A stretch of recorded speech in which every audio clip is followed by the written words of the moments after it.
How to replace the discharge valve. You will need a 90mm spanner, protective mat, protective gloves, adjustable spanner or a set of grips, crosshead screwdriver.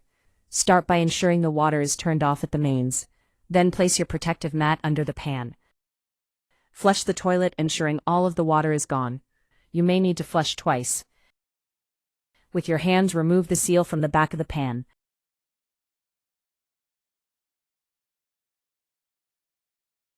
With a 90mm spanner, loosen the plastic nuts from the pan fixings, using your hands to remove completely. Don't forget to do this on both sides. Keep the plastic nuts safe so you do not lose them. With both hands, carefully remove the pan, placing it safely on the protective mat. Locate the flush ring water hose and carefully, using the pliers, remove the clip. With the clip removed, pull the water hose from the water valve. You are now able to remove the pan completely.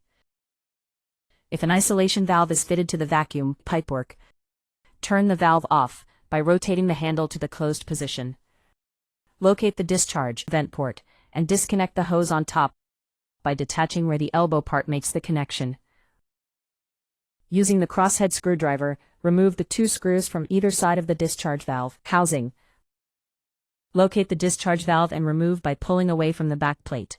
There may be some resistance if the vacuum supply has not been isolated, and you will notice a sudden rush of air. Use a tennis ball or similar sized object, placing it over the inlet to isolate. You can now fit the replacement discharge valve. If used, remove the tennis ball from the inlet. Align the discharge valve and push into position. Ensure the vacuum supply hose fits correctly on the discharge valve spigot.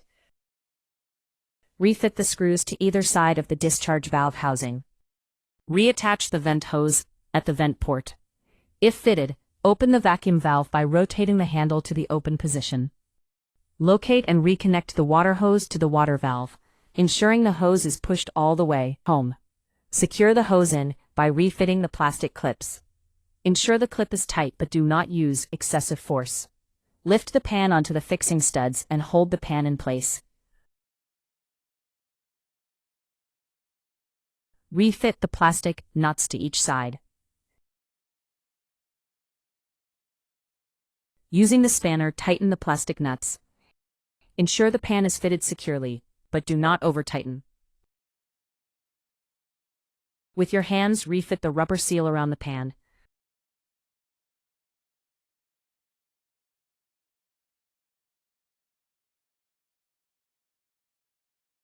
Turn on the mains water supply. Flush the toilet to ensure it operates correctly.